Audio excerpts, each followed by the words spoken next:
world before the internet. Digital communications were science fiction.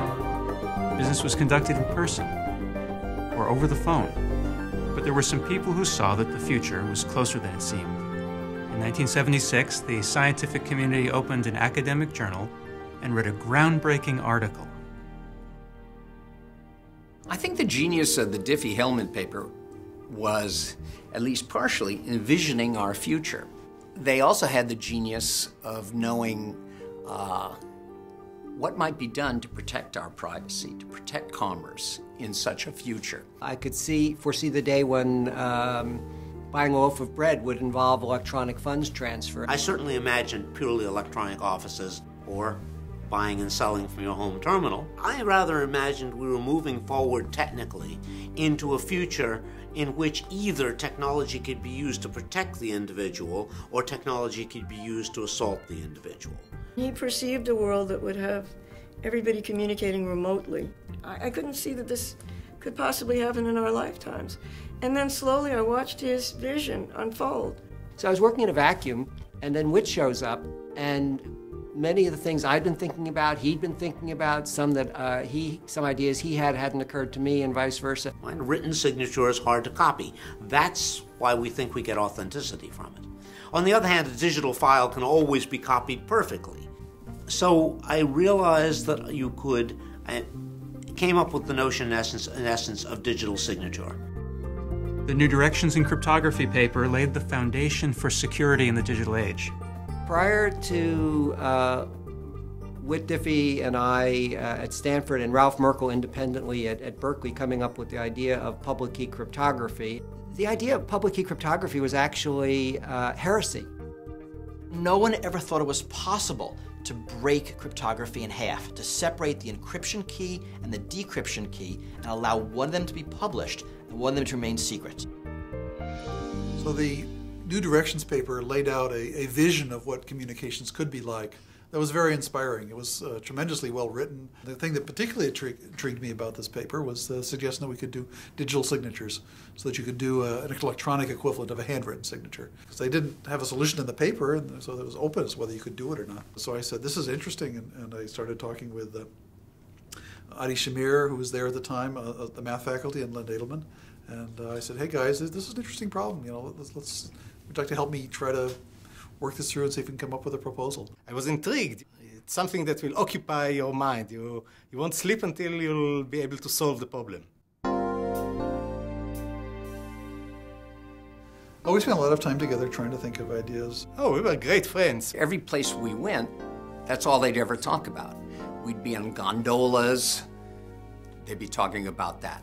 We'd be driving someplace, they'd be talking about that. Over lunch, they'd be talking about that. I don't remember how many different schemes we looked at. 42, perhaps. They would periodically yell Eureka and present their finding that they had now discovered the public key crypto system. And every few days, either it would fall under its own weight, or I would see that it had flaws. I think in February of 1977, when we all decided to go and ski in Killington in Vermont, for Len and me, it was the first time that we skied. And we got so excited about discussing ideas in cryptography and learning how to ski at the same time that it made the wrong turn and went into a black piste. And Adi came down to the bottom of the hill and he said, I had this great idea for public key cryptography, but I don't remember it. He never did.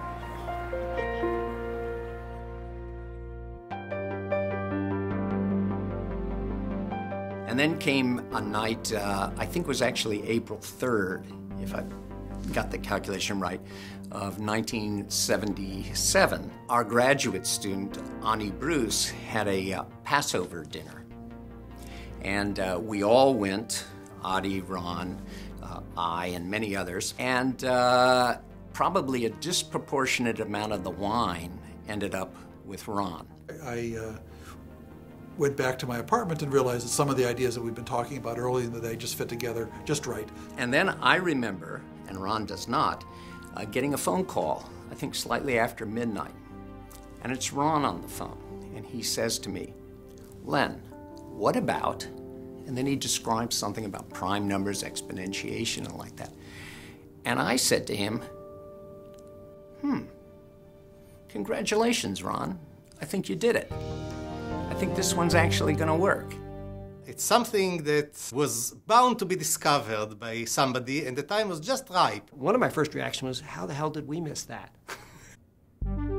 Like many great inventions, the mathematics of security turned out to be relatively simple. We didn't have models to work from. It was all new.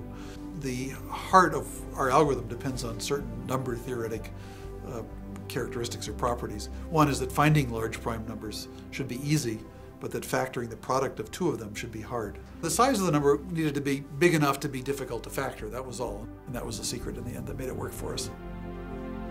Martin Gardner wrote a wonderful column in Scientific American every month about mathematics. He's always been an idol of mine anyway. I always enjoyed reading his columns. So we had written to Martin saying, we're trying to explore how hard is this factoring problem? Do you know people we can talk to? Martin Gardner liked it a lot and decided to publish the story.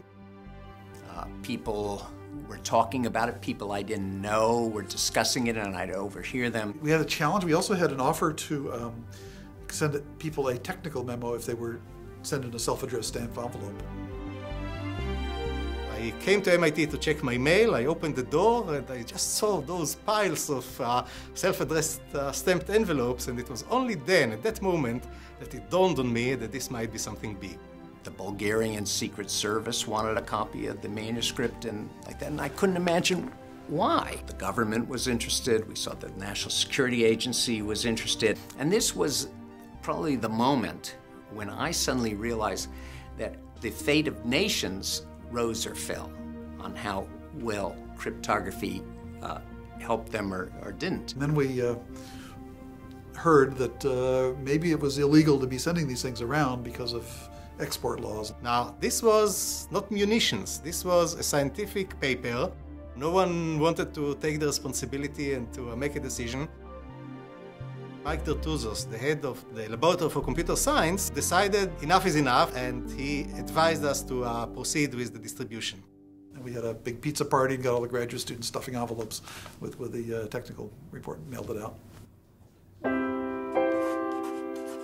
Digital signatures as we know them, digital signatures without prior sharing of secrets would not exist without the introduction of public key cryptography and the RSA algorithm. They made a world. They created an environment in which real commerce could flow unrestrictedly because there were safe ways to do these things. It's one world now. People used to talk about that.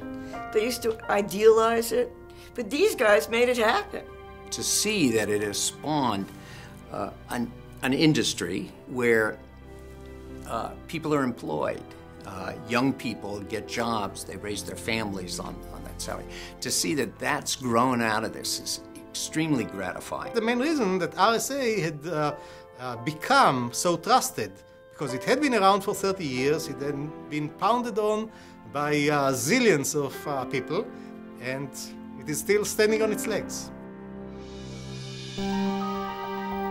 Down the future, I think there's a lot of things about how we organize ourselves on this planet that are interesting. How do we make it through the next 1,000 years? Cryptography is a way of protecting information, but the larger picture is how do you manage all this information? We need good cryptographers, lots of good security people to work on the problems we have.